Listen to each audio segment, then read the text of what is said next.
Waktu itu pokoknya Anies boleh berada di negeri orang, tapi tidak boleh menjadi orang asing. Tetap harus bawa nilai Islam, nilai Indonesia. Itu dipegangin. Islam Indonesia. Malah kalau nenek saya lebih tegas lagi, Anies tidak boleh punya pacar di Jepang. Udah jelas tuh, nggak boleh. Itu poin Karena penting. saya masih kuliah waktu itu. Beliau belum tahu bahwa saya sudah punya. Saya belum tahu tuh. Masya Allah. Saya belum cerita gitu. Iya, Kan. iya, iya. Sebenarnya udah aman, berangkat aman, pulang aman gitu kan. Nah, jadi akhirnya begitu.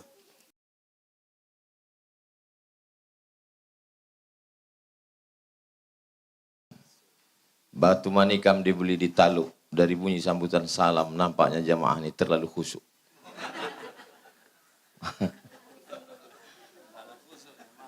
Memang cantik batu manikam. Batu manikam dibeli di Pulau Buru. Dari bunyi sambutan salam, nampaknya jamaah ini terlalu haru.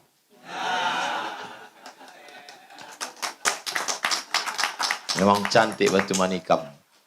Batu manikam dibeli di Kota Batak. Dari bunyi sambutan salam, nampaknya jamaah ini belum dapat kue kotak. Jadi orang Melayu itu kalau saya perhatikan, kita kalau pertama ketemu itu kan kesannya tegang. Apalagi kalau tidak terbiasa berdiskusi kan. Nah, jadi cara mencairkannya itu dengan pantun. Nah itu saya pahami filosofi Melayu. Oh, dengan berpantun itu dia jadi nyantai, jadi slow. Nah, gitu. Memang cantik batu manikam, kena cahaya matahari berkilau-kilau. Awalnya pokok kayu ini hitam, begitu datang Pak Jazil berubah jadi hijau.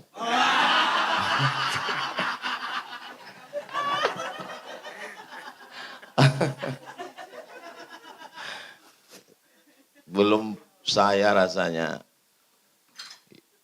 malam inilah pokok kayu ini hijau inilah karena ada Pak Gus Jazil, ada Pak Wahid. Kami ini anggota dari Asosiasi Abdul Internasional. Ada Abdul Somad, ada Abdul Wahid, dan tentu aja ketuanya Abdul Muhaimin.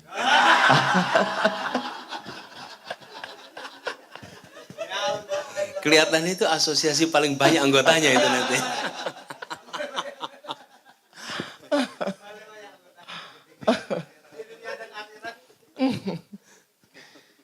Saya baca, Bu. Saya selalu WA dengan Ibu. Sejak saya datang ke rumah Pak Anies, Mas Anies.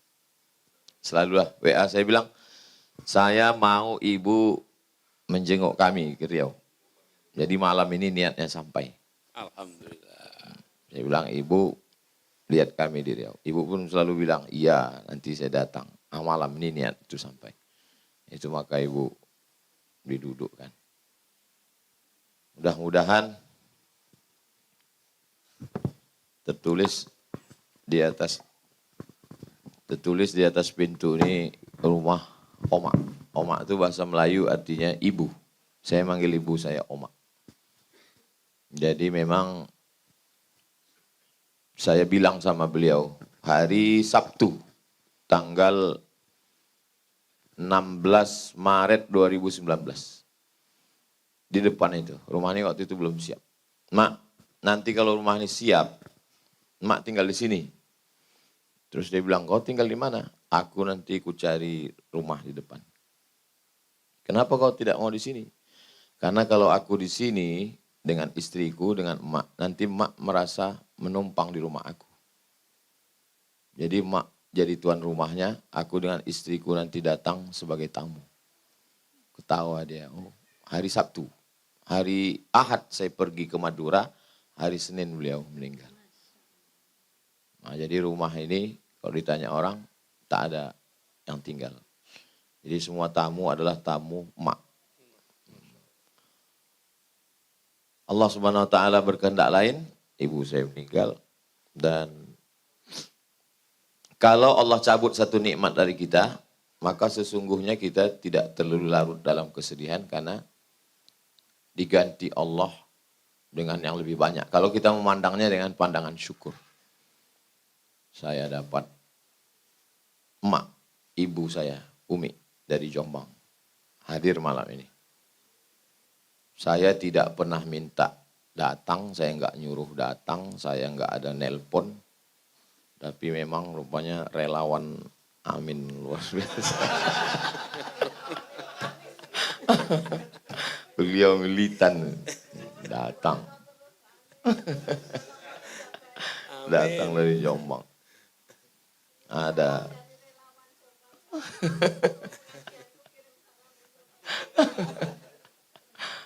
Amin. Waalaikumsalam. Insya Allah. Allah. Jadi yang hadir malam ini, Mas Anies, memang kita tidak kasih tahu. Besok begitu fotonya, nah ini barulah mereka, kok nggak ngasih tahu? Saya udah siap jawabannya. Saya bilang yang ngundang kan Ustadz Henry. Saya nggak tahu menau, saya udah limpahkan semua. Saya nggak tahu tuh Ustadz Henry. Saya bilang. Mana Ustadz Henry? Ya enggak, makanya sudah tidak ada di sini. Oh, ada di belakang situ. Kalau Tuhan memberitahu di Indragiri, masalah kedatangan Mas Anies aku tak tahu menau, karena yang mengundang Ustadz Henry. Ah, udah siap. Saya nggak tahu. Nah, itu jadi udah siap semua jawab. Ada Bang Ade dari DPRD Provinsi, ada Ustadz Kurtubi tim UAS DKI. Siap. Nah, jadi waktu ke rumah Mas Anies beliau yang ngatur jadwal. Ada Bang Bakar, caleg dari DPRD Kota Pekanbaru. Ada Pak Is, bangunan semua di Yayasan Tabung Wakaf Umat. Saya dengan teman-teman lebih kurang 35 orang. Waktu Covid, Mas Anies, kita nggak bisa keluar, akhirnya kita duduk bersama 6 Juni 2020. Ya, pas Duduk COVID. bersama, Covid, nggak tahu mau kemana. Judulnya mau dibawa kemana hubungan kita. Akhirnya terbuatlah yayasan yang tempat laki-laki.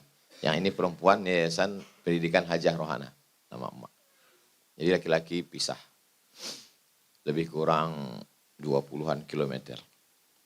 Kemudian ada Ustadz Ahmad Mukhlisin, adik kelas saya di Mesir. Ada Bang Hardi Hud, adik dari Bang Huzrin Hud. Langsung datang dari Batam. Pun juga tidak diundang. Dapat selebaran katanya, apa betul Mas Anies mau datang ke rumah Ustadz? Saya bilang saya nggak tahu. Semua Ustadz Henry. Coba tanya Ustadz Henry, ditanya. Datang pagi tadi sampai. Kemudian ada Ustadz Ardi. Ustadz Ardi pun saya nggak kasih tahu. Ustadz Ardi katanya mau datang, datanglah Ustadz Ardi dengan Kak Zia. Ustadz Ardi, istri Ustadz Ardi dengan Ustazah Fatimah, saudara kandung. Ustadz Ardi dari Kuningan. Tempat yang kalau bulan Idul Adha kan selalu dikasih tahu, jangan sembelih sapi dari Kuningan. Agak susah nyembelihnya ya. Ini saya sebetulnya Bukan Mas kuningan, bahan kuningan. Saya bawa mereka nih, Mas Anies, saya bawa mereka nih ketawa karena tadi malam mereka ini udah banyak yang hampir memukul TV pecah. Nah, jadi hari ini jangan sampai malamnya mereka tegang juga lagi itu maksudnya. Ustadz Ardi, ada Ustadz Aslam kakak ipar saya, kakak Ustazah Fatimah. Ada Ustadz Samsul, ada Muhammad. Yang paling jauh dari Jombang bawa mobil sendiri, jalan darat. Ibu, minum ibu. Bismillah. Jalan darat dari Jombang, bawa mobil. Ustadz Faisal, Masya Allah. Di samping Ustadz Faisal ini yang kita bingung. Orangnya udah sampai duluan, Ya. habis itu keluar lagi, Ya. baru dipasangkan tanjak, baru masuk lagi. Jadi saya bilang, nanti Pak Ahmad Ali Begitu Mas Anies datang, Paman Ali pura-pura datang dari sana. Baru saya pasang. Diupacarakan lagi. Iya. Saya ke Palu ke rumah Pak Man Ali beserta ibu. Masya Allah, tabarakallah. Pisang emas bawa berlayar, masak sebiji dalam peti, hutang emas dapat dibayar, hutang budi dibawa mati. Nah itu jadi, alhamdulillah hari ini, malam ini, datang beliau kemari, terasa bisa menyambung silaturahim.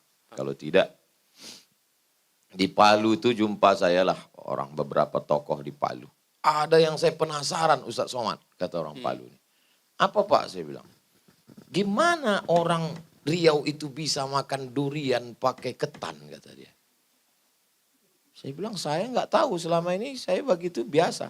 Bagi kami aneh itu, kata dia. Terus saya tanya lagi, gimana Bapak orang Palu bisa makan daun kelor, saya bilang. Tempat kami itu untuk ngusir hantu, saya bilang. Jadi memang kalau kita nggak kenal tuh banyak keanehan-keanehan. Tapi ternyata kalau udah kenal lama, Masya Allah. Yang di samping Pak Ali itu Ustadz Al-Nof Dinar namanya. Dinar bahasa Arab, uang emas.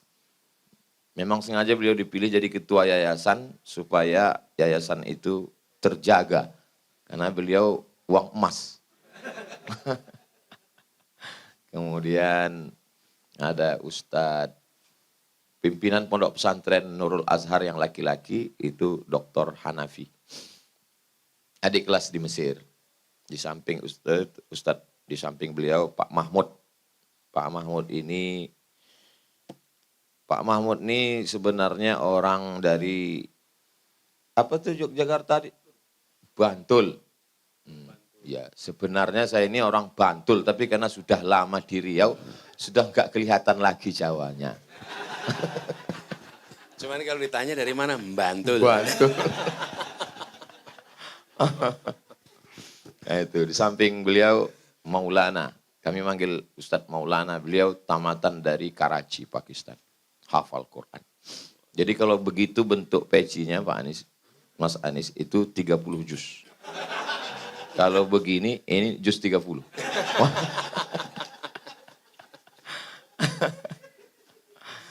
Yang perempuan saya tak kenalkan satu-satu, karena nanti kalau saya kenalkan ini namanya ini dari ini, curiga pula istri saya.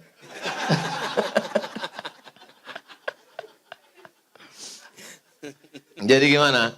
Bisa dibilang malam ini santai kan? Nah, kalau Tuan pergi ke pantai, jangan lupa menangkap sepat. Malam ini kita santai karena bukan acara debat. Santai aja, jangan terlalu serius sekali. Nggak usah terlalu serius, malaikat maut dekat. Gimana ceritanya Mas Anies bisa di dalam seksi kematian?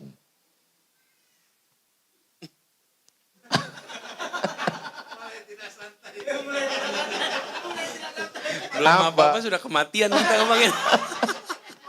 Gimana ceritanya itu? Ditempatkan di divisi seksi bagian kematian. Dengar juga rupanya.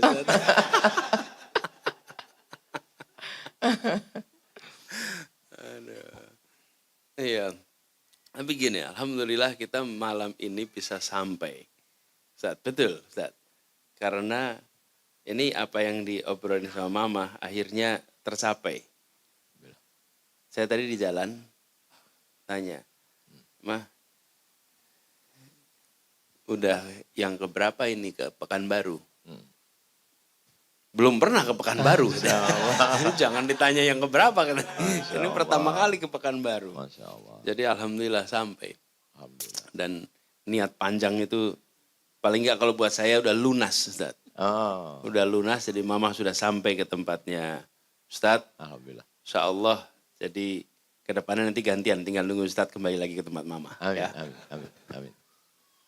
Ini ngomong-ngomong soal kematian, bukan kematiannya, tugasnya. Jadi yang tadi Ustaz tanyakan itu. Ini gini Ustaz, jadi ceritanya. Saya ini kan baru masuk SMP. Masuk SMP, pengen ikut OSIS. Ya. Jadi saya tanya sama yang pengurus OSIS, bisa nggak saya ikut OSIS? Boleh. Terus mau dikasih tugas apa, saya nurut aja dikasih tugas apa. Jadi terus saya dipanggil, kamu tugas bagian pengabdian masyarakat. Jadi pengabdian masyarakat. Saya bilang, siap pengabdian masyarakat. Tidak tahu juga apa itu pengabdian masyarakat. Iya. Ini kan kelas 1 SMP. Jadi saya terima, terus ternyata pengabdian masyarakat itu tugas utamanya mengumumkan dan mengumpulkan uang duka kalau ada yang meninggal. Jadi kalau di sekolah dia meninggal. Nah, sekolah saya itu di Jogja, satu angkatan 10 kelas. Jadi 3 angkatan itu, 3 angkatan ya. Itu jadi 30 kelas, Ustaz. Ternyata yang meninggal banyak, Ustaz. Kan ini 10 kelas, jadi 440 anak per angkatan, kali 3. Plus keluarganya. Jadi bisa dibilang 2 minggu sekali pasti ada yang meninggal. Apa neneknya, apa kakeknya, apa saudaranya, dari yang ada di sekolah itu. Jadi kita itu selalu dapat tugas itu. Maka kalau ada yang meninggal, kami bertiga nih, ngetok kelas, bagi yang 2 keliling bawa besek. Besek itu apa ya? Besek itu Bakul. kotak yang dari bambu. Dari bambu. 1 mengumumkan, 2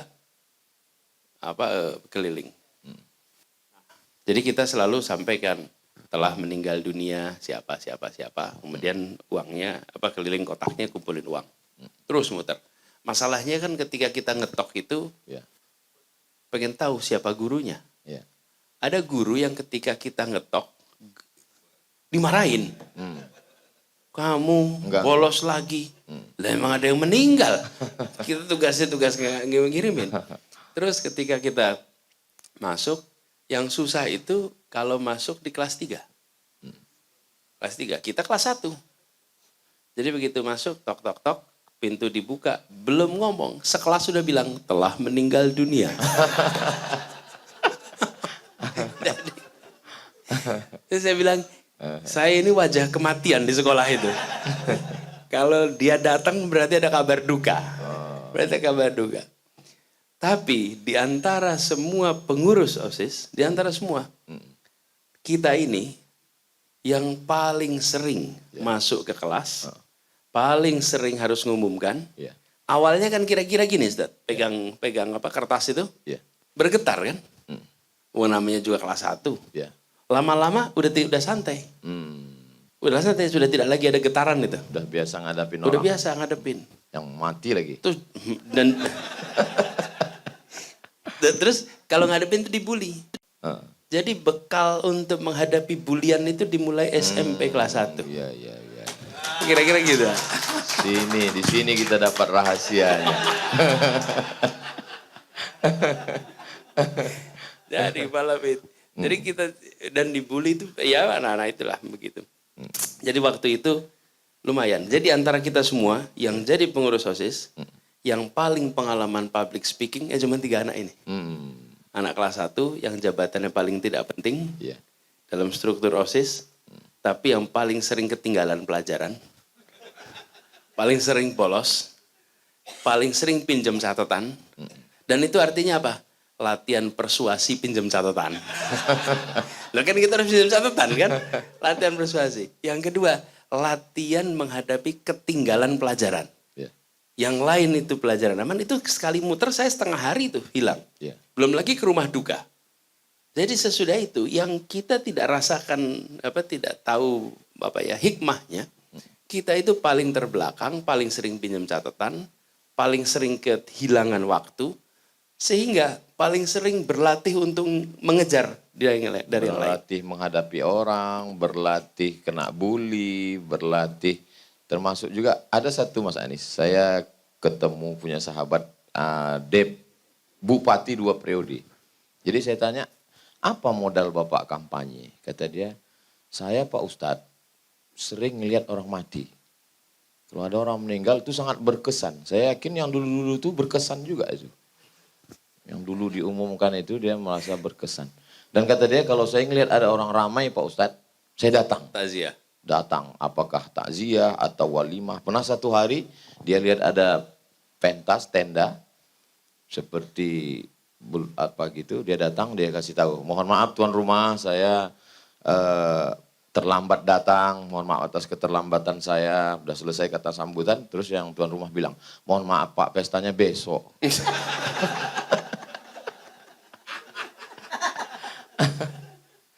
Kemudian Mas Anies lanjut, bisa jadi ketua OSIS se-Indonesia. Itu gimana ceritanya? OSIS itu kan satu sekolah.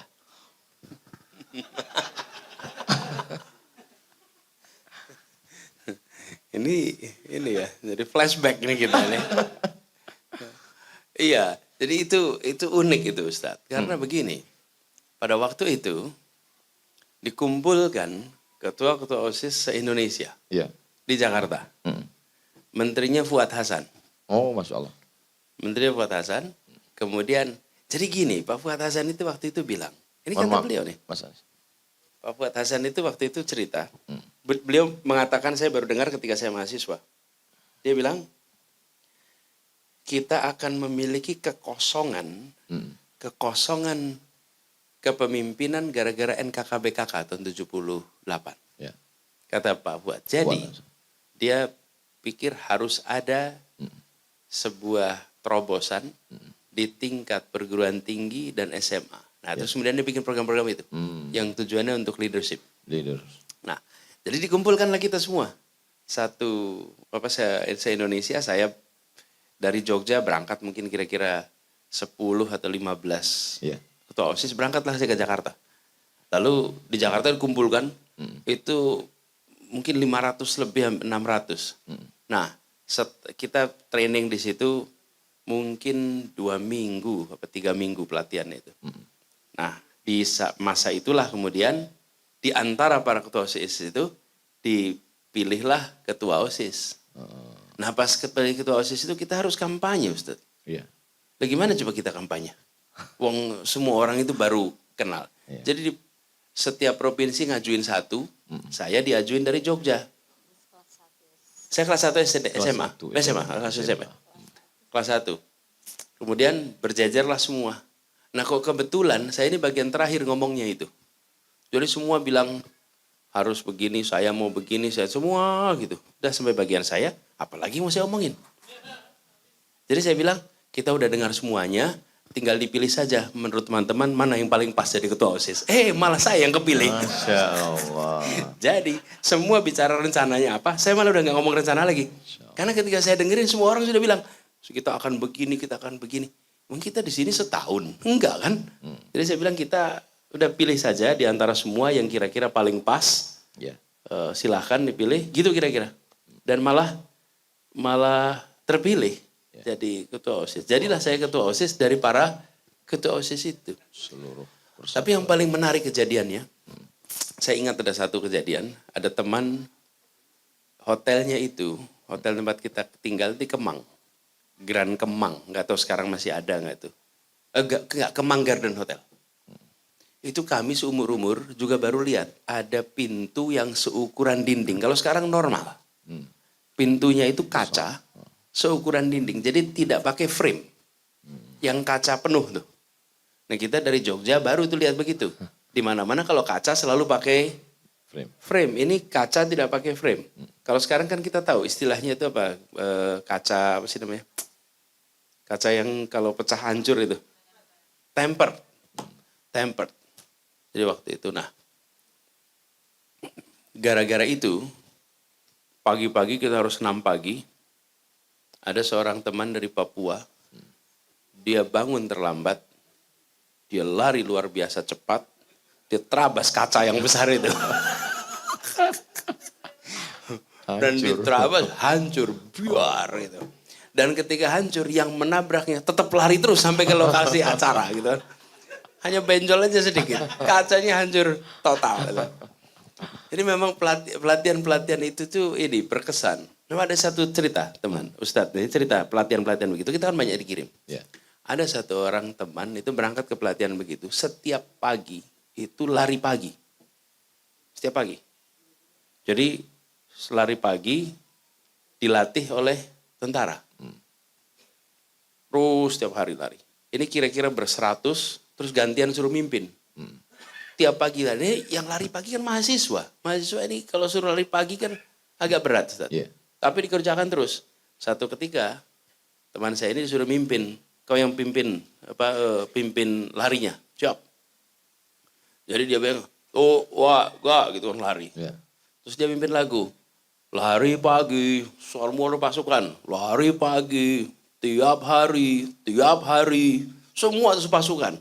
Aku bosan, sepasukan aku bosan, mau mati. Itu sampai tentara yang melatihnya semuanya ketawa kepegel-pegel. Dan habis itu semuanya dihukum push up. Ya. Lalu dia di ujung donor darah 2 pak, yang lainnya 1. Kena. Jadi itu era kita banyak latihan-latihan. Dan pengalaman saya itu jadi ketua OSIS itu yang unik. Masya Allah. Di SMA bisa jadi bisa keluar negeri, biasanya kan S1. Bisa SMA keluar negeri itu gimana ceritanya Mas Anis? Nah itu saya memang ada kepengenan, ingin ikut pertukaran pelajar. Ya. Saya ingin waktu itu kelas 1. Nah ini ada ceritanya Ustaz waktu itu. Ya. Saya kelas 1, saya ingin ikut pertukaran pelajar.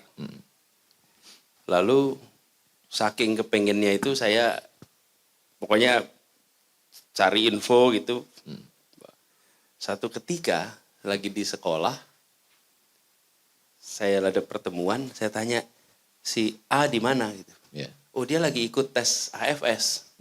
Wah saya kaget betul. Kok bisa saya kepengen ikut AFS? Ternyata hari ini hari tes. Jadi saya berangkat ke lokasi tesnya itu. Ya. Sampai ke lokasi tesnya udah mulai. Dan ketika tesnya udah mulai, saya bilang saya ingin ikut. Dia bilang nggak bisa, udah selesai, udah berjalan tesnya ini. Dan ini udah babak kedua. Babak kedua itu maksudnya pagi tadi udah ada tes, ini baru yang siang. Ya. Wih itu rasanya dingin sebadan. Karena keinginan yang sudah lama, ternyata saya salah informasinya dan tidak tahu kalau ada ujian. Terus orang itu tanya, namanya Mas Safrin, saya masih ingat. Dek, kelas berapa dek? Saya kelas 1. Oh tahun depan. Wih itu lega sekali saya. Alhamdulillah. Nah sesudah itu saya siap-siap tuh. Siap. Tahun depan saya ikut. Alhamdulillah ikut seleksinya di Jogja. Agak banyak yang daftar waktu itu. Ya. Ketika semua selesai seleksi, terpilihnya cuma 3 orang. Alhamdulillah saya 1 dari 3 yang berangkat. Kelas 3. Kelas 2. Kelas 2. Kelas 2 Itu kemudian saya memang berangkat. bukti-bukti ada ya? Ada. Foto wisuda juga ada, Pak. Nah, daripada bicara di belakang bagus dia.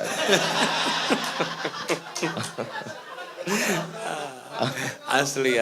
Masuk ya, masuk.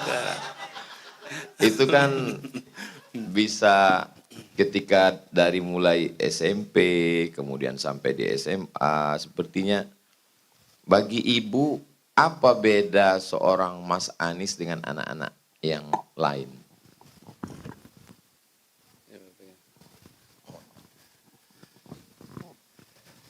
Jadi Anis sejak kecil itu agak bandel.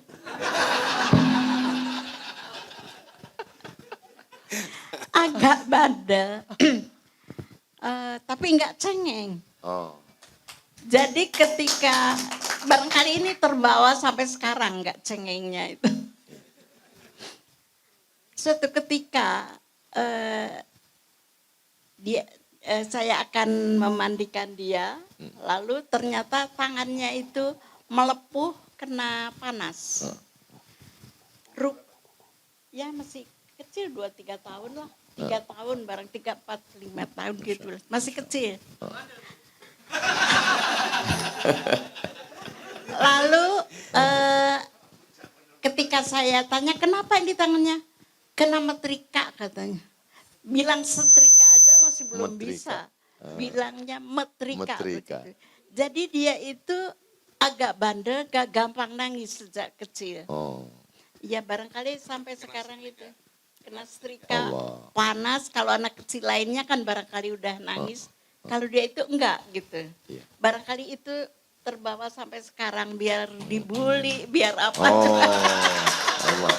Jadi kita dapat rahasia semua malam ini, inti-inti. Itu kan Ibu profesor, kemudian bapak dosen fakultas ekonomi, dosen dengan dosen. Gimana ibu bisa mendidik anak? Karena banyak juga, mohon maaf, berhasil di kampus, tapi ketika anak, na'udzubillah, gimana ibu bisa, gimana cara ibu mendidik? Serius atau Saya yakin kan sekarang orang-orang tua kan lagi nonton kita. Walaupun malam nih kita nggak live. Karena kalau kita live nanti pintu tuh banyak orang datang. Nanti setelah ini mereka nonton. Oh gitu ternyata mendidik anak bisa mandiri, bisa keluar negeri, bisa tidak cengeng, bisa tidak mesti.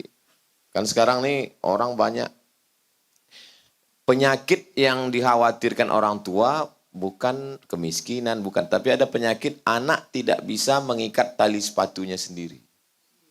Nah, karena belum baru ngelihat udah diikatkan. Baru ngelihat makanan udah disuapkan. Difasilitasi hidup. Gak usah lah kita teruskan, ini bahaya.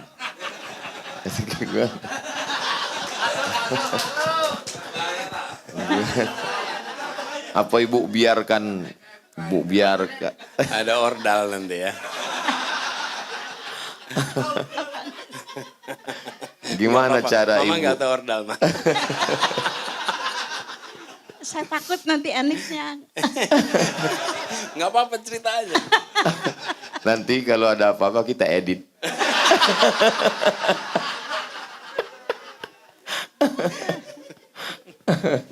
Ya itu tadi itu bahwa apa supaya tetap bandel barangkali sampai besar.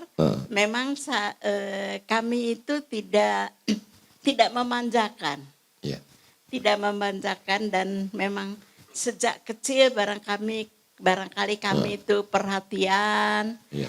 Sejak kecil kami biasa mendekatkan diri pada Anis supaya ada kedekatan, supaya merasa aman barangkali karena kedekatan itu akan menyebabkan rasa aman dan rasa aman ini barangkali akan menyebabkan terbawa pula sampai dewasa, sampai besar.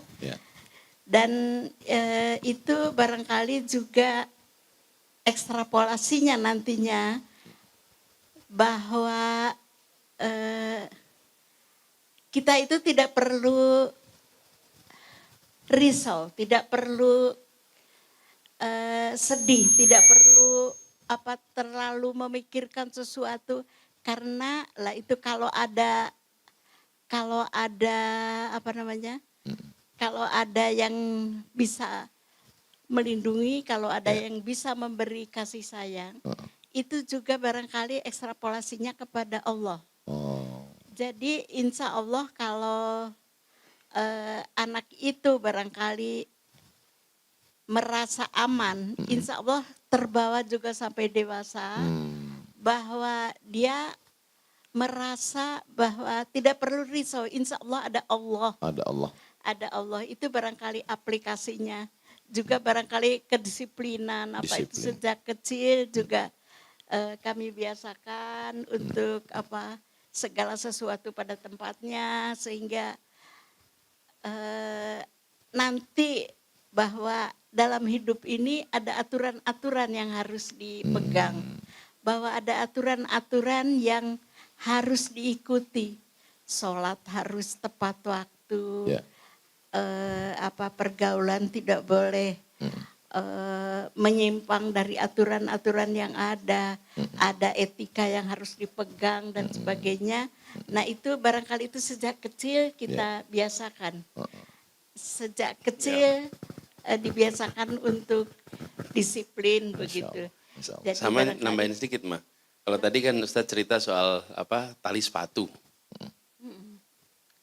Saya ini bukan cuman suruh nyari, tapi ngikat tali sepatu sendiri. Dikeroyok pun gak dibantuin. Jadi Saya lagi dikeroyok, gak dibantuin. Suatu ketika, Oh, jadi udah terbiasa dikeroyok. suatu ketika pulang itu sudah penuh Kena pasir. keroyok. Sudah penuh pasir Iya. dan ada teman-teman yang ngikuti dari belakang. Lalu saya melihat dia, ini kira-kiranya berbahaya tidak? Kalau tidak berbahaya ya sudah biarkan. Toh Jadi barangkali dia saya sendiri yang Mama membuat Mama ini bermasalah. pulang. Ceritanya saya juga baru tahu kemudian. Saya nggak ingat. Setelah sering-sering dikeroyok ini. Jadi waktu itu ada kejadian gini, anak saya, ingat beberapa tahun lalu ada peristiwa smackdown itu. Smackdown. Nah, rupanya anak saya itu main di kelasnya kena smackdown. Iya. Lalu dibawa ke dokter.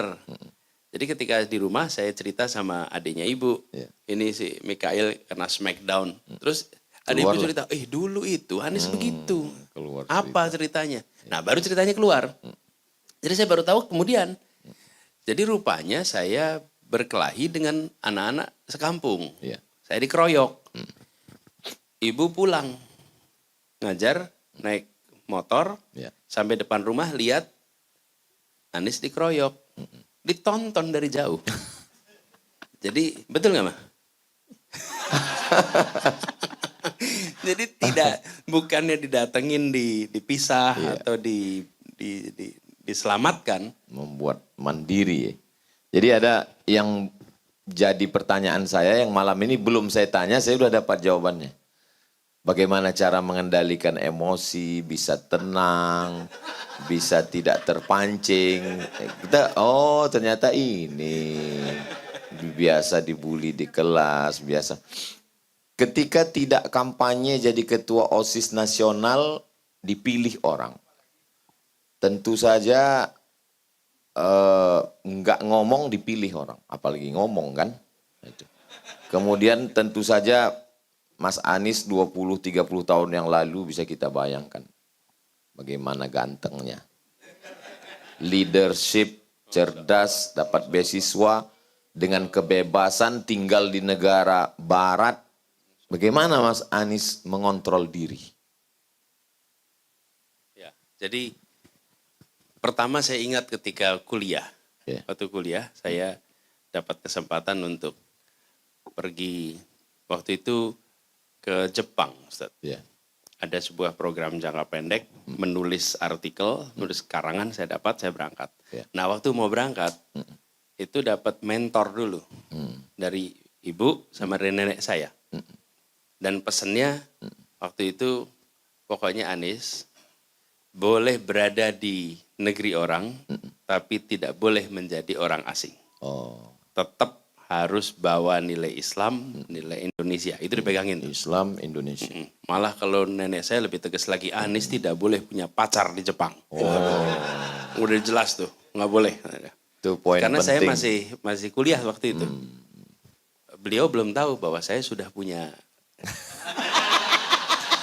Saya belum tahu tuh. Masya Allah. Saya belum cerita gitu. Iya. Sebenarnya udah aman, berangkat aman, pulang aman gitu kan. Nah, jadi akhirnya begitu. Tapi memang selama masa kuliah, masa itu, ibu dan nenek saya itu konsisten menjaga, menitipkan soal bagaimana menjaga diri. Dan itu Ibu, nenek, Iya. lagi-lagi perempuan yang berperan. iya, Perempuan. dua-duanya. Jadi perempuan-perempuan, kelihatannya kita limited, tapi sebenarnya ini nanti akan ditonton banyak Ya. orang, semua calon-calon pemilih. Itu tegas sekali. Nenek dan ibu. Itu menjadi, dan ibu tegas. Mana yang boleh, mana yang tidak boleh. Nggak ada kompromi. Nggak ada Tegas tuh. Jadi ketika pergi pun, saya SMA di Amerika, itu selalu terbayang pesan itu. Dari Dan sesungguhnya Jepang sampai ke makin Amerika. jauh dari rumah, Ya. peranganan saya nih, Ya. makin jauh dari rumah, makin tidak berani kita melanggar pesan ibu. Betul. Walaupun sangat bebas. Karena kita justru berada di tempat yang kita ingat terus sama orang tua. Allah. Coba kalau kita di sini, kita orang tua ya biasa-biasa aja. Iya. Tapi begitu Semakin kita berada jauh. di tempat yang jauh, maka ingatan atas ibu itu malah 24 jam. Jadi Kalau kita- selama di Jepang, Amerika aman ya. Alhamdulillah. Soalnya beberapa tahun yang lalu saya ada beberapa kepala daerah kan ada juga yang saya support dalam kampanye. Terus dia ngadu, aduh gawat nih Pak Ustadz. Kenapa saya bilang, cewek-cewek yang saya lama didatangi bin semua. Cewek-cewek yang apa? Cewek-cewek yang lama didatangi bin semua. Katanya. Banyak Pak, saya bilang, lumayan juga Pak Ustadz. Jadi saya mendengar itu udah aman. Saya dari Jepang ke Amerika semua sudah, Ya. Masya Allah. Boleh kalau mereka mau kirim petugas mengira. Silakan.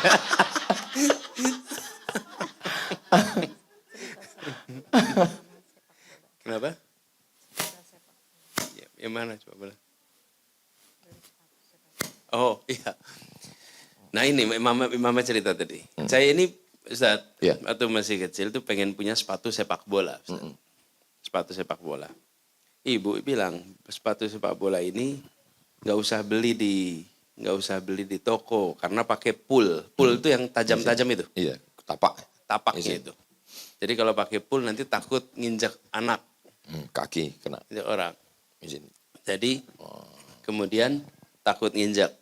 Jadi saya dibelikan sepatu, nggak dibelikan, dipanggilkan di tempat kami itu ada namanya Kiai Nakman, Iya. Allahyarham. Kiai Nakman Zaini itu dengan ayah saya mengurusi masjid di sebelah kita. Beliau itu usahanya kulit. Jadi kata orang tua saya udah pesan aja sepatu kulit dari Kiai Nakman.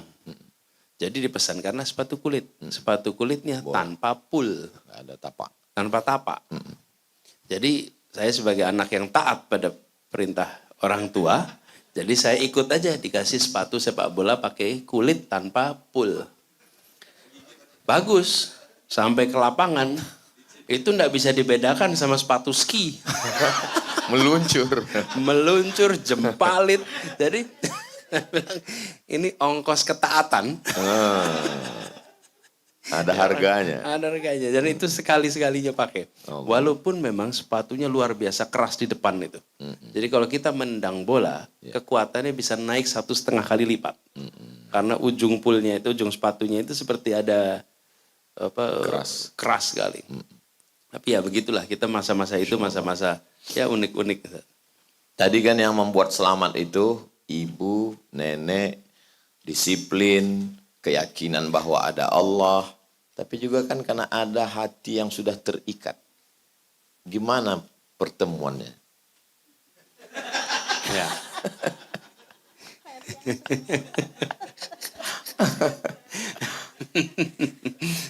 Sebentar, sebelum masuk ke situ. Saya mau cerita dulu sebelum masuk ke situ. Iya. Sebelum masuk ke situ. Jadi ini yang soal orang tua, nenek. Ini betul sekali. Saya merasakan ibu, ini perempuan-perempuan hebat kalau buat saya. Iya. Ibu saya, nenek saya. Iya. Apa? Saya ini ketika kecil dibawa oleh mereka ke dalam pertemuan-pertemuan mereka. Ibu kalau ngajar saya sering diajak. Ayah kalau mengajar saya sering diajak. Ibu rapat saya diajak. Iya. Ayah rapat. Nenek saya rapat diajak. Kakek saya rapat diajak. Masya Allah. Jadi saya ini cucu di rumah satu-satunya untuk kakek nenek saya. Kakek nenek saya itu cucunya banyak, tapi tidak ada yang serumah. Saya serumah. Iya. Karena sekitar satu rumah. Sehingga saya ini dapat kesempatan untuk ikut macam-macam yang kita sendiri belum tahu sebetulnya Ustaz. Belum Ini masa, apa? belum masanya. Belum masanya. Dan sebetulnya kalau ditanya apa isinya juga tidak tahu. Iya. Tapi bersyukur betul itu membiasakan untuk ketemu dengan orang, ketemu dengan yang baru, Iya. dan belajar dari bagaimana mereka berinteraksi. Sesuatu yang saya syukuri di kemudian hari. Iya. Tapi pada waktu itu hanya ada bosan. Sekarang bayangkan Ustaz, Iya. kalau saya usia 5 tahun, 6 tahun, itu diajak ke ruang kuliah. Ayah memberi kuliah, ibu memberi kuliah. Gimana rasanya sebagai anak di situ? Iya. Cuman duduk, nggak apa-apa. Ini tuh kan sesungguhnya tidak melelahkan buat anak yang ikut. Tapi ternyata itu jadi pengalaman yang Ada persiapan. luar biasa, luar biasa. Dan lalu ibu itu bantu juga untuk ya kebetulan pada masa itu saya SMA, kuliah itu sebelum ketemu Ferry, ini ya lumayan banyak yang ikut sama-sama kegiatan. Ya. Nah, emang Ibu selalu memberikan pesan. Jadi hati-hati kalau berhubungan dengan perempuan. Ya. Kalau memang belum siap, jangan membuat komitmen apapun. Karena nanti kemudian kalau membuat sesuatu dan tidak jadi, Ya. maka kecewa. Kalau padi katakan padi, jangan kami tertampi-tampi. Kalau jadi katakan jadi, jangan kami ternanti-nanti. Nah, Ferry ini kuliah di psikologi, Ya. saya di ekonomi. Kemudian kosnya dekat rumah Ya. di Jogja. Ya. Dari situlah awal muawalnya. Kemudian banyak interaksi, Ya. akhirnya kemudian Nanti mungkin lebih khusus supaya bisa ada penulis skrip untuk difilmkan. siap. Dan akhirnya saya minta dan Allah. alhamdulillah Barokah. jadilah jodohnya. Barokah, barokah. Di usia selesai masa sekolah, leadership, kepemimpinan, organisasi, dapat beasiswa. Di usia 36 tahun jadi rektor. Itu gimana ceritanya Mas Anis? Ya, itu sesuatu yang juga lagi-lagi, Ustaz. Saya ini dalam situasi yang mendapatkan amanat yang bukan saya mendaftar dan meminta. Sama juga ketika periode yang sebelumnya. Ya. Jadi ketika saya SMA, saya kuliah, kemudian ada tugas-tugas kepemimpinan, Ya. itu prosesnya relatif di luar kendali kita. Mas Anies Sama. pernah cerita, saya ini seperti orang yang masuk ke masjid, tiba-tiba terdorong dari Iya, belakang, jadi imam. Jadi di depan. Di depan. Ini sama situasi sekarang. Jadi pada waktu itu, Ini tinggal takbiratul ihram aja ya. kalau sekarang udah adzan soalnya. Jadi kalau waktu itu begitulah saya baru kembali kira-kira 1,5 tahun dari Amerika. Kemudian di kampus Paramadina ada keinginan untuk melakukan regenerasi dari generasi yang senior Ya. kepada generasi baru. Ya. Dan salah satunya saya yang mendapatkan. Saya bersama dengan ada beberapa teman-teman lain di situ. Ada Pak Didi Rahbini, kemudian ada Pak Anas Urbaningrum, Ya. ada Pak siapa lagi yang muda-muda baru itu. Saya sendiri, Pak Sudirman Said, itu generasi baru Ya. di Paramadina. Dan kemudian dalam prosesnya, kemudian saya mendapatkan amanat. Jadi gitu prosesnya yang terjadi. Kampus itu kan dosen sangat berkuasa. Artinya saya bisa kasih kamu C, saya bisa buat apapun. Sementara dari kampus ke politik itu gimana prosesnya Mas? Kok tiba-tiba? Nah, ini juga unik. Jadi sebetulnya mulainya begini. Pada waktu proses, ini sekarang kita barusan debat nih. Ya. Di 2009, KPU pertama kali membuat debat. Ya. Sebelumnya 2004 itu KPU tidak menyelenggarakan debat. 2009 mengadakan debat. Dan pada debat pertama, Jangan kasih tahu 2004 nggak ada debat, nanti bisa diulang lagi 2004. namanya bukan kemajuan, kemunduran itu nanti. Iya, siapa tahu ya minta diulang ya. Lalu di 2009 ada debat. Nah, debat pertama kali itu, saya yang pertama kali menjadi moderator. Moderator. Itu moderator pertama.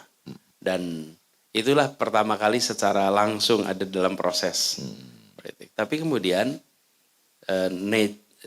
kita ini kan aktif sebetulnya di pergerakan mahasiswa. Ya. Sesudahnya juga begitu. Walaupun berada di kampus, tapi selalu terlibat di dalam urusan-urusan masyarakatan. Jadi 2012 misalnya, pada waktu itu di KPK sedang ada krisis. Lalu dibentuk komite etik. Saya menjadi ketua komite etik di KPK. Pada waktu itu saya masih di kampus. Begitu juga ketika ada cicak buaya. Ingat ya cicak buaya? Cicak buaya. Cicak buaya. Saya waktu itu di tim 8. Jadi kegiatan politik dalam artian kemasyarakatan itu terlibat terus, walaupun tidak selalu dalam bentuk kepartaian dan pemilu. Ya. Baru di 2014 saya diminta untuk menjadi juru bicara, sesudah itu menjadi Menteri Pendidikan Kebudayaan.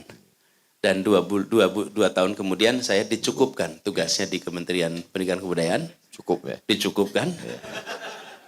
Ya dicukupkan memang, cukup kan? Secukupnya. Secukupnya. Dan saya bersyukur sekali Ustaz. Iya. Dicukupkan, sesudah dicukupkan kemudian malah istirahat, sesudah istirahat kemudian proses di DKI. Nah saya mau cerita nih proses DKI Ustaz. Iya.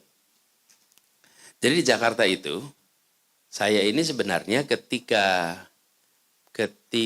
selesai di Dikbud, itu ada komitmen Ustaz, untuk menjadi pembicara di New York dalam pertemuan sidang umum PBB. Sidang umum PBB itu selalu ada side event namanya, pertemuan samping tergantung bidang. Nah, di dalam pertemuan itu ada bidang pendidikan. Ya. Nah, saya mendapat tugas memberikan keynote di situ, di pendidikan itu. Jadi ketika saya berhenti jadi Mendikbud, dikabari ke mereka bahwa Anies tidak lagi menjabat menteri, akan ada penggantinya. Dari sana menjawab, tidak, undangan tetap untuk Anies. Walaupun dia tidak menjadi menteri pendidikan. Jadi, oh ya sudah kalau gitu syukur. Ya. Saya bilang, boleh nggak tiket bisnisnya ditukar ekonomi biar berangkat berdua?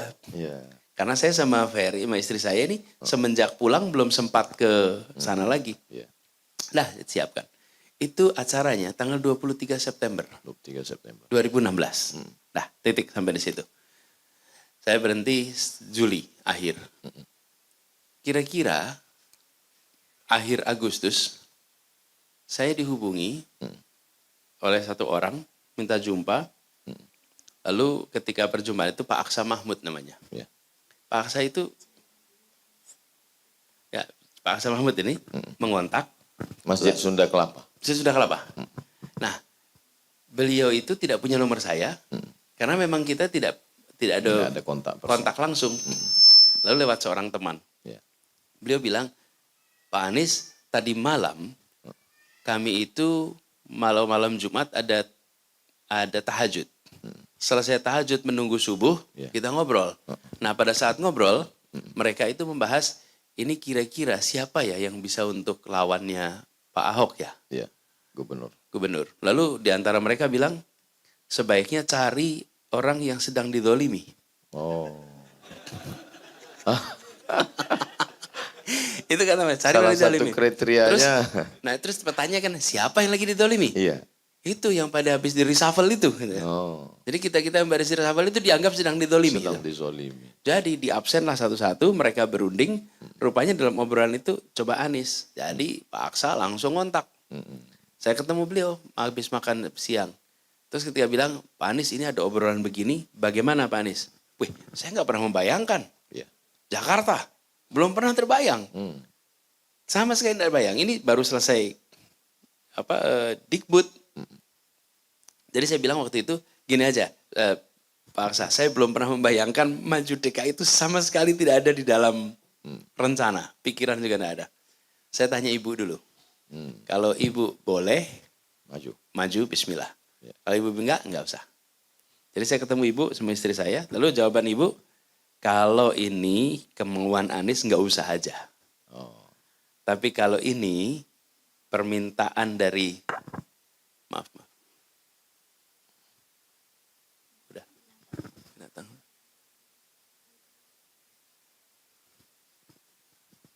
Kalau ini adalah permintaan dari umat, bismillah.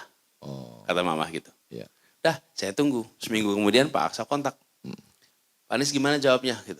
Akhirnya saya sampaikan itu. Terjadilah proses itu. Nah, pada saat proses itu, Iya. saya ini kan ada rencana berangkat ke Amerika, Ustaz. Lalu awal September saya kena demam berdarah. Masya Allah. Kena demam berdarah sehingga dirawat di rumah sakit. Itu seminggu lebih. Dan pada saat dirawat itulah datang pimpinan partai menanyakan kesediaan. Saya dalam keadaan diinfus itu. Iya. Ditanyain kesediaan. Setelah saya itu semua.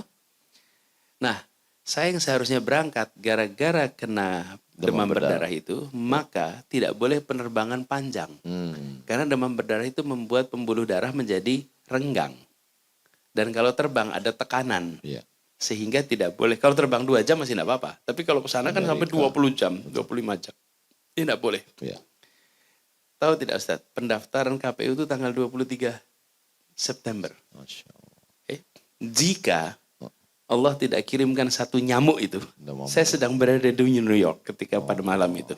Dan Karena saya baru diundang untuk datang itu 22 malam. Iya. Besoknya pendaftaran, malam hari, jam 12:30 malam, saya ditelepon. 12:30 malam, diminta datang, kemudian saya datang, malam itu saya ditanya apakah bersedia. Saya bilang saya dulu sudah sampaikan. Iya. Dan pada waktu itu, peristiwanya malam Jumat, 22 malam. Konsul Indonesia lagi rame tuh, nungguin siapa yang akan dicalonkan pada malam itu. Nah itu Ustaz, kalau tidak ada kejadian saya Demam berdarah. saya tidak berada di Jakarta. Dan tidak bisa mendaftar. Tidak mungkin. Ada Jadi, rencana Allah. Dan mereka berapat itu saya tidak di situ. Iya. Karena saya bukan anggota. Iya. Dan sebenarnya waktu saya datang, Ustaz, itu di ruangan itu bisa dibilang 99% bukan yang bersama saya sebelumnya. Iya.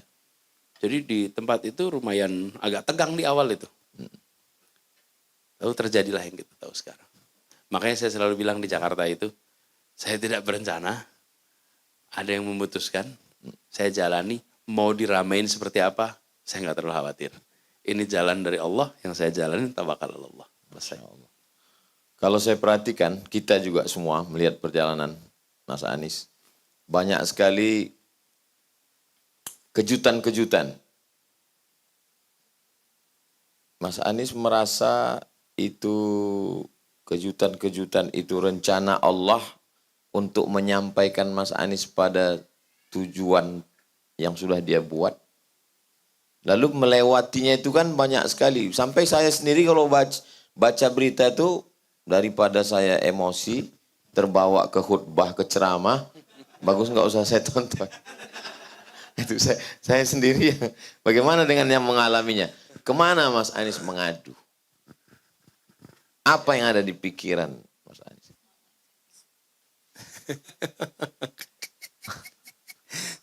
Iya. Masa mobil parkir masuk ke lubang salah Anies Baswedan juga. Iya. Gimana ya Ustaz? Kalau saya yang menjalani, saya ini betul-betul berserah saja Ustaz. Sudah saya jalanin aja. Kenapa? Karena jalan yang saya lewati ini bukan jalan yang saya minta. Yeah. Bukan jalan yang saya perjuangkan untuk bisa lewati. Tidak. Yeah. Saya ini diatur sedemikian rupa sehingga melewati jalan ini. Jadi saya yakin Allah punya rencana sempurna. Yeah.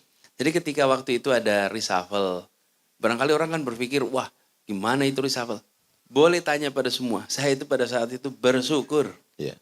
Dan pada itu bilang, ini hikmah itu datangnya besok.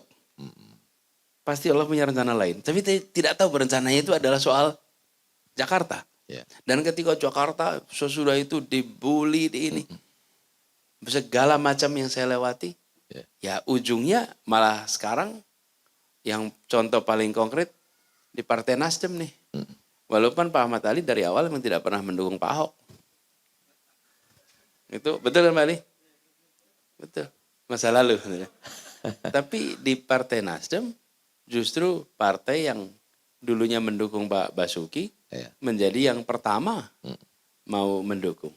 Dan itu yang kan ada video Bang Rocky, bagaimana berapa tahun yang lalu. Bagaimana nanti kalau tiba-tiba Nasdem mendukung Pak Anies Baswedan? Semua, mana mungkin. Oh ya. Oh menarik gitu ya. Ya. Jadi saya ini Ustaz lewati itu semua. Jadi sekarang juga begitu. Saya sudah jalan saja. Bila memang Allah takdirkan, bismillah saya jalani. Bila tidak, maka Allah sedang selamatkan saya. Sederhana itu. Andai tidak Allah melihat memandang dengan pandangan Allah. Mengikuti apa kata Allah. Jadi banyak sekali rahasia-rahasia. Kita mulai tadi jam 8, sekarang sudah jam 9:10. Abdul Somad, kode etik 600 ml. Kenapa mesti menjadi presiden? Apa yang bisa kita lakukan kalau jadi presiden? Sebetulnya kalau mesti, barangkali tidak mesti. Tapi apabila diberikan kepercayaan, amanah untuk menjadi calon, Ya, maka saya sampaikan bismillah, saya akan jalani. ya, Dan seperti sekarang ini, kita melihat bahwa ada kesempatan untuk memberikan manfaat yang besar bagi perubahan di negeri ini. Jadi kalau kita berbicara tentang kepemimpinan nasional, Ustaz, yang paling mendasar aja, Ustaz. saya potong Mas Anies. Saya pergi ke Nomensen untuk mengunjungi seorang teman. Saya sekarang udah tidak lagi konsen karena sudah melihat durian. Teruskan Mas Anies. Wah, ini aromanya agak mengganggu, Ustaz.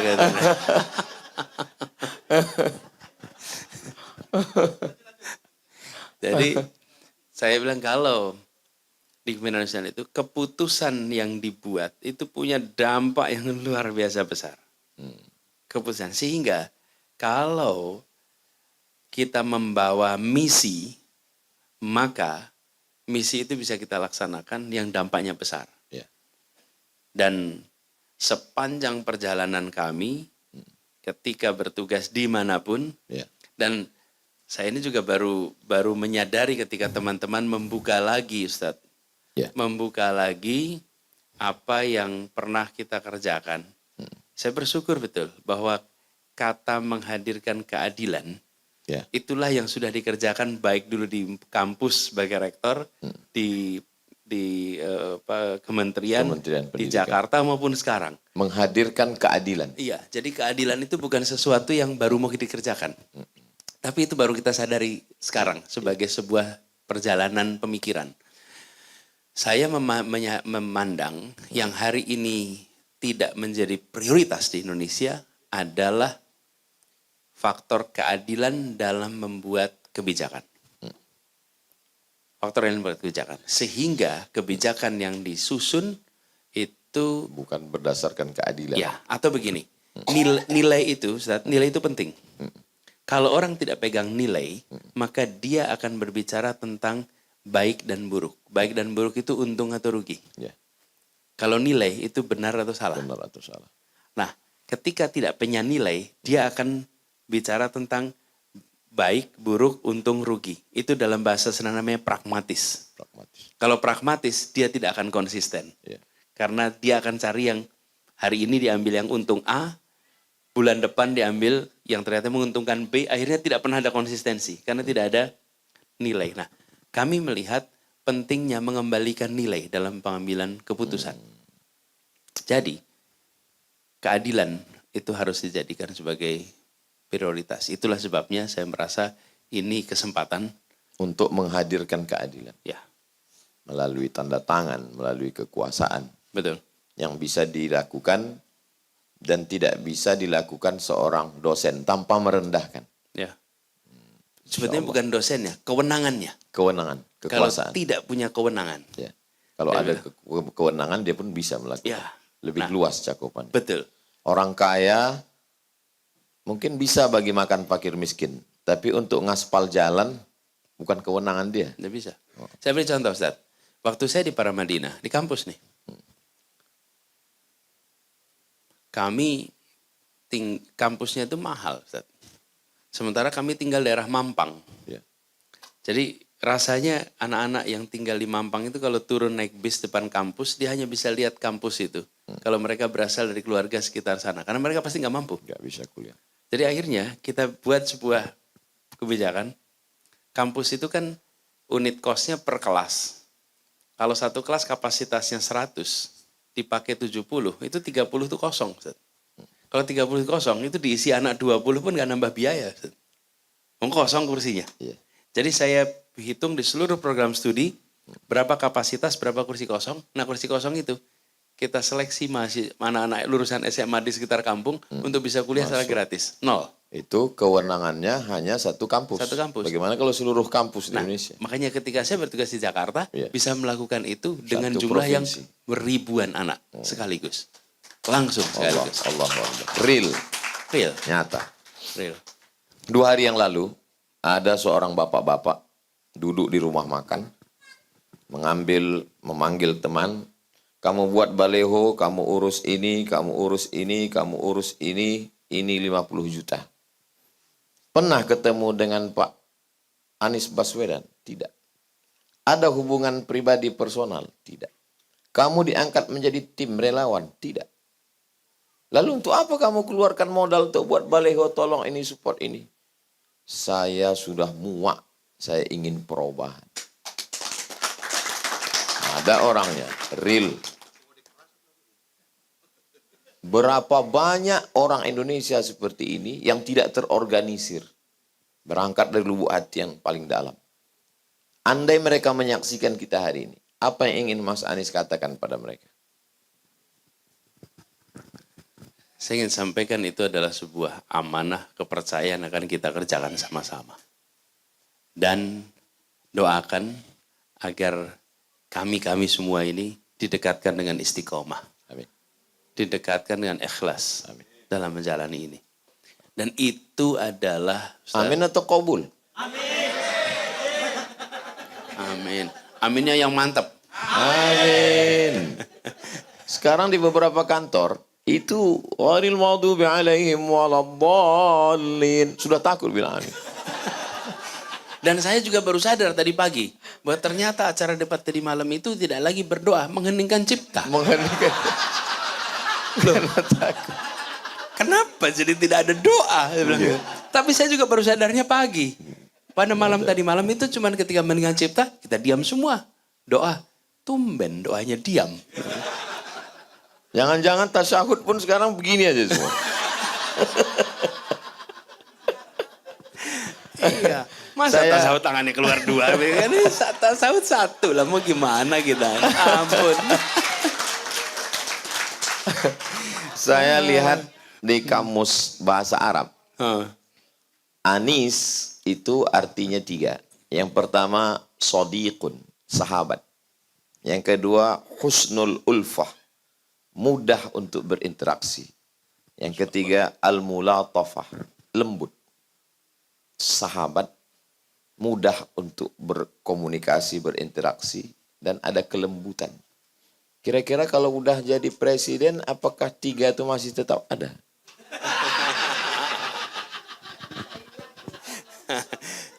Gini insya Allah. Kalau kemarin ada, insya Allah besok ada. Insya Allah. Yang sulit itu mewujudkan yang belum ada dan mengada-ngada. Itu dia. Ya, betul, itu yang paling susah. Apalagi kalau diadakan untuk menutupi. Menutupi yang tak ada.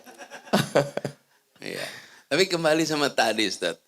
Itu orang-orang saudara-saudara kita yang bekerja tanpa saya pernah dengar, ketemu.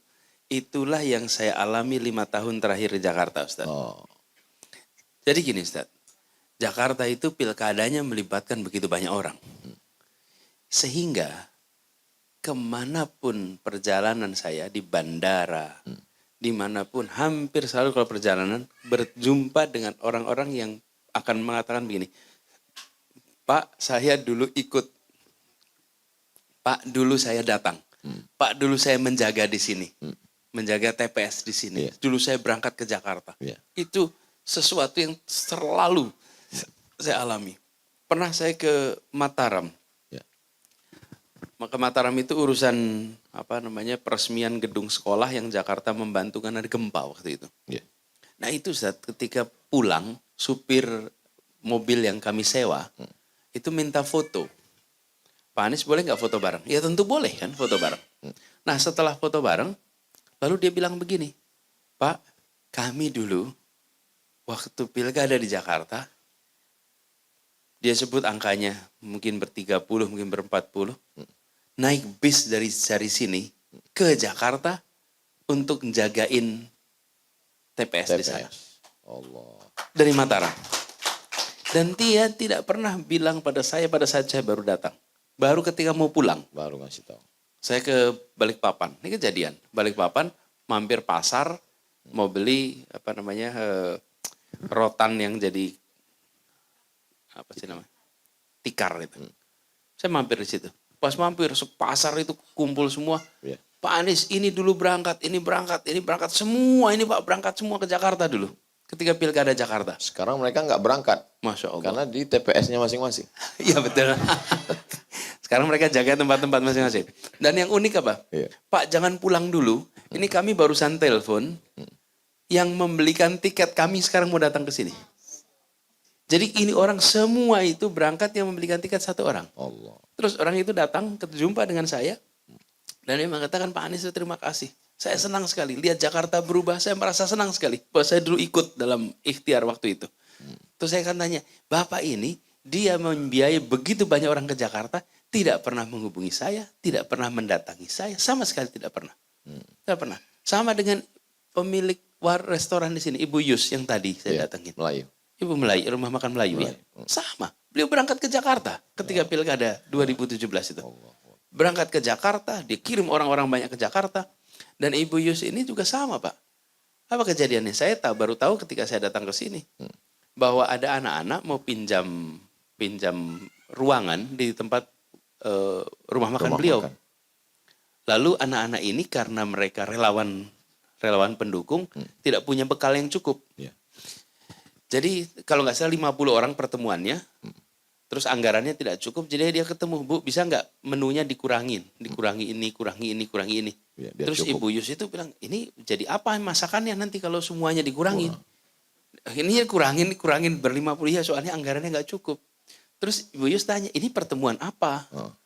Oh, ini kami relawan Anies Bu. Relawan Anies, udah bikin di sini aja, makanan dari saya. Allah. Jadi dia masakin di situ semua. Sesudah itu dia pesan, siapapun relawan Anies yang bikin acara apapun pakai rumah makan saya. Allah. Dan sampai sekarang. Dan ketika datang itu, saya pernah waktu datang ke sini, awal tahun ya datang ke sini. Restoran itu semua diundang makan sama beliau. Jadi kalau ada relawan kumpul, ini Ustaz, begini itu banyak sekali. Tadi Ustaz. siang saya WA ponakan saya. Gimana Umi udah dibawa makan tempat Melayu, saya bilang. Nggak bisa karena semua relawan Pak Anies.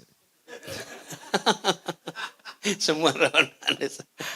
Jadi itu, Ibu Yus itu. Jadi ini apa ya, kami merasa ini sebagai sebuah kepercayaan. Memang ingin perubahan. Ya. Ingin kita melihat Indonesia yang lebih baik. Ya. Dan itu yang membuat kami itu makin semangat, Ustaz. Tadi saya terpikir kita akan duduk di sini hanya 30 menit. Karena memikirkan jadwal Mas Anies tadi pagi 3 titik. Besok pagi akan pergi ke Jambi. Dan ini sudah melelahkan dari mulai prosesnya sampai dan nanti sampai 14. Ternyata setelah duduk di sini, tidak ada yang bisa menghentikan ini selain bau durian ini. Itu jadi pertanyaan kita kerucutkan saja di akhir. Apa harapan Mas Anies untuk para pemilih, untuk bangsa Indonesia pada pesta demokrasi 14 Februari 2024? Ya. Begini, saya sering sampaikan, Ustadz. Kesempatan melakukan perubahan itu hanya 6 jam. 6 jam. 7 pagi sampai 1 siang. Itu saja. Yang nanti akan berdampak 5 tahun ke depan. Bagi seluruh rakyat, jangan tidak memilih. Karena tidak memilih itu tidak diperhitungkan. Jadi walaupun yang hadir ke TPS itu hanya 40%, keputusannya diambil dari yang 40%. Jadi yang 60% tidak datang, dan dianggap. Rugi betul kalau membazir suara kita. Satu. Yang kedua,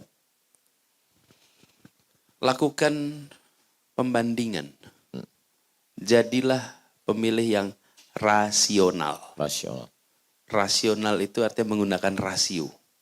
rasio itu artinya perbandingan.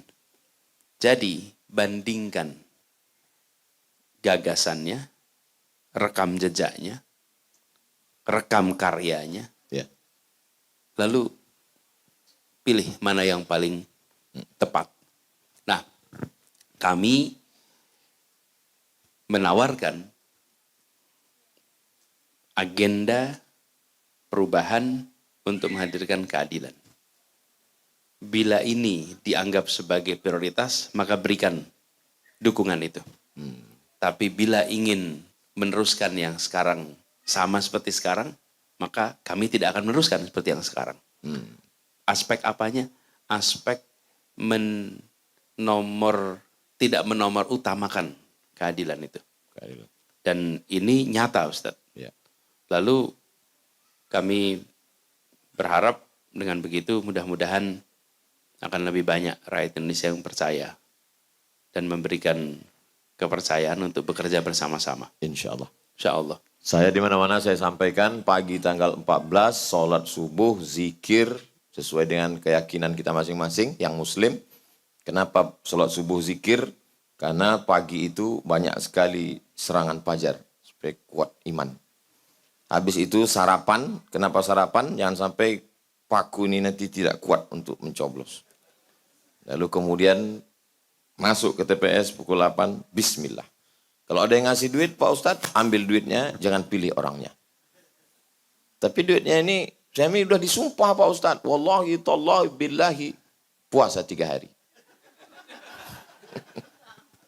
Tapi dia nakut-nakuti, lapor. Insya Allah, kita berharap wasit tidak ikut main bola. Karena kalau wasit ikut main bola, khawatir supporter juga akan turun lapangan. Ya. Ya. Dan ini kalau supporter turun lapangan, mengembalikannya ke kursi lagi agak lama gitu. Susah mengembalikan. Agak susah itu. Jangan sampai kapal pecah, ikan hiu makan daging. Menang jadi arang, kalah jadi debu. Kalah jadi abu kata orang Dan lain. ini Ustaz, kalau sebenarnya ya Ustaz, kalau kita lihat kita ini sudah mengalami pemilu berkali-kali. Ya. Tidak pernah tuh ada kekhawatiran kayak begini Ustaz. Tahun 5 tahun lalu pun nggak begini. Ya. Tidak ada kekhawatiran tentang kecurangan. Padahal waktu itu ada calon presiden yang sedang menjadi presiden. Ya. Tapi kan tidak ada percakapan seperti sekarang. Ya. Apalagi 2014. Ya. Tidak ada. 2009 tidak ada. Ya. Jadi saya itu malah melihat ini sesungguhnya adalah tanda ada krisis kepercayaan pada negara. Bagaimana penyelenggara dianggap oleh begitu banyak orang Ya. yang harusnya panitia, yang harusnya wasit, Ya. dicurigai akan ikut nendang bola. Ya. Kan kecurigaan itu berangkat dari Kalau tidak ada api, tidak mungkin ada asap. asap. Jadi kita lihat, Ustaz. Tapi mudah-mudahan akan lebih banyak lagi rakyat yang mau ikut mengawasi.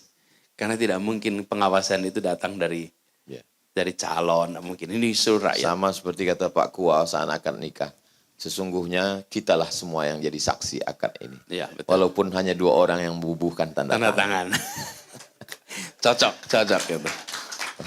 Cocok. Sahabat saya mengirim bunga kaktus kiriman sedulur-sedulur. Saya makin tidak fokus karena aromanya sudah meniteskan air liur. Nanti untuk dialog dari jamaah bisa langsung. Nah, sekarang di akhir majelis kita sama berdoa kepada Allah. Doa silahul mu'min. Doa senjatanya orang beriman. Ala hadhihin niyah. Untuk niat yang baik supaya Mas Anies diberikan kekuatan zahir dan batin.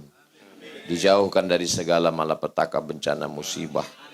Keluarga, ibu, bangsa Indonesia, negeri ini dijadikan baldatun thayyibatun wa rabbun ghafur, diberikan imam pemimpin yang adil dan amanah menuju perubahan yang lebih baik, menempatkan keadilan. Ala hadhihi niyah, untuk niat yang baik ini Al-Fatihah. A'udzu billahi minasyaitonir rajim. Bismillahirrahmanirrahim. Alhamdulillahi rabbil alamin arrahmanir rahim maliki yaumiddin iyyaka na'budu wa iyyaka nasta'in. Ihdinas siratal mustaqim siratal ladzina an'amta 'alaihim ghairil maghdubi 'alaihim waladdallin. Amin. Allahumma salli ala sayyidina Muhammad wa ala ali sayyidina Muhammad. Assalamu alayka ya Rasulullah. Rabbana alaika tawakkalna, kepada Engkau kami bertawakal. Wa ilaika anabna, kepada Engkau kami berserah diri. Wa ilaikal masir, kepada Engkau kami semua akan kembali. Ya Hayyu, wa Engkau yang maha hidup. Ya Qayyum, Engkau yang mengatur hidup kami. Ya Arhamar Rahimin, Engkau maha pengasih di antara semua yang kasih. Ya Dzal Jalali wal Ikram, Engkau pemilik kemuliaan. Tu'izzu man tasya, siapa yang Kau kehendaki Kau angkat, Kau muliakan. Wa tuzillu man tasya, siapa yang Kau kehendaki Kau hinakan, Kau jatuhkan. Biadikal khair, dalam kuasamu segala kebaikan. Innaka ala kulli syai'in qadir. Ya man qada amran innama yaqulu lahu kun fayakun. Engkau yang memiliki kuasa, cukup Kau katakan kun, terjadilah segala alam semesta. Ya Rabbi bil Mustafa, balligh maqasidana waghfir lana ma madha ya wasi'al karami. Barakat Nabi Muhammad sallallahu alaihi wasallam wa alihi at-tayyibin at-tahirin wa ashabihi al-mayamin wan nabiyyin was-siddiqin wasyuhada was-salihin wal malaikatil muqarrabin wal ulama'il 'amilin wal awliya'is salihin. Kami mohon kepadamu ya Allah, barakat surat Al-Fatihah, barakat Nabi Muhammad sallallahu alaihi wasallam, barakah wali-wali, barakah keluarga Nabi, barakah sahabat-sahabat, barakah para anbiya. Sampaikanlah niat baik kami bil khusus untuk mendudukkan sahabat kami, saudara kami, orang yang baik menurut hemat kami, Mas Anies Baswedan, untuk menjadi Presiden Republik Indonesia. Bihaqqi nabiyika Muhammad sallallahu alaihi wasallam wa bisirril Fatihah. A'udzubillahi minasyaitonir rajim. Bismillahirrahmanirrahim. Alhamdulillahirabbil alamin arrahmanir rahim maliki yaumiddin. Iyyaka na'budu wa iyyaka nasta'in. Ihdinas siratal mustaqim. Siratal ladzina an'amta 'alaihim ghairil maghdubi 'alaihim waladdallin. Amin. Taqabbalallahu minna wa minkum shalihal a'mal. 90 menit duduk. Saya selama menyampaikan tausiah tanya jawab belum pernah semenderita ini. Menahankan air liur ini. Saya tambahkan sedikit penderitaannya kalau gitu Ustaz. Tambahkan sedikit. Tapi saya ingin sampaikan terima kasih Ustaz. Alhamdulillah bukan saja malam ini satu jamuan makanannya. Enak sekali itu. Allah. Melayu tadi luar biasa. Kemudian malam ini kita ngobrol dan ditutup dengan doa. Kami boleh sampaikan bingkisan buat keluarga. Untuk Ustaz. Saya nyampaikan dulu, ada yang mau disampaikan.